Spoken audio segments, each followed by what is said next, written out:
business about getting it out the door. You know, it's an inaugural run. We can't fail this. So it's just all really a big mess. I mean, it wasn't well thought through. Safety doesn't seem to be primary in their thoughts. It's about making the money and getting trains out on time.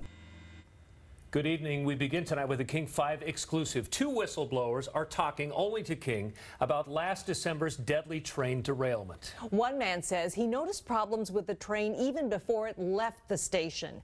Our own Chris Daniels joins us now. And Chris, this is the first time either man has told their story. Yes, Lori and Mark, and the two men are talking now because of what they believe is a systemic problem in the railroad industry, one that puts safety below the bottom line, and their case in point, the catastrophic derailment of Amtrak 501.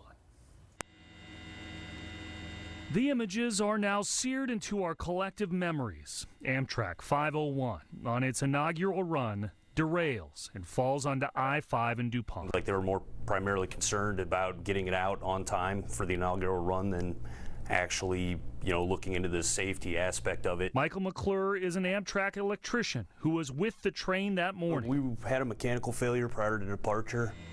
It's an issue, he says, that impacted the braking systems and should have prevented the train from ever leaving the station. But McClure says his Amtrak managers, who had already demoted him once for raising safety concerns, rushed the route into service. When it finally came to a stop, 3 people died. 62 others were injured, and McClure says immediately. I was pulled aside by a QA representative of Amtrak and basically told to shut my mouth. He filed a formal federal labor complaint today for whistleblower status, saying the company routinely discourages employees from raising safety concerns. When I see what I know and what I just heard from Mike, there's a systemic problem here. Mike Elliott is another whistleblower who recently won a nearly $2 million judgment against Burlington Northern Santa Fe in a separate case. He was fired for raising dozens of track signal issues in the Seattle area. I put a lot on the line for this.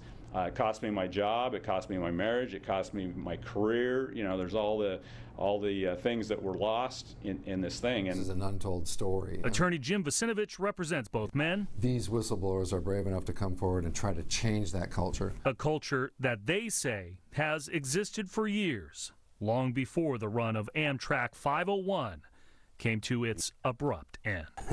Safety doesn't seem to be primary in their thoughts. It's about making the money and getting trains out on time.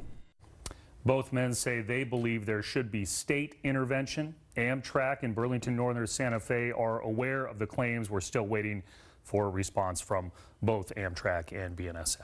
So, Chris, we've talked a lot about the speed of that train. It was going too fast when it went into the curve. Did that electrical problem play any role in the crash? Not necessarily. And what you're hearing is that really the belief is that it should have stopped the train from ever leaving Seattle. The crash, however, as we have heard over the last couple of days with the National Transportation Safety Board hearings back in Washington, D.C., is that the Amtrak didn't do enough to recognize the threat of that curve, perhaps did not train their employees and their conductors and their engineers long enough before they went on this inaugural run, and perhaps that's what led up to the crash, although they're still going through all the information, going through all the reports, haven't made their final report, but it seems like it's leaning away from that electrical problem that that this engineer is saying he experienced here in Seattle.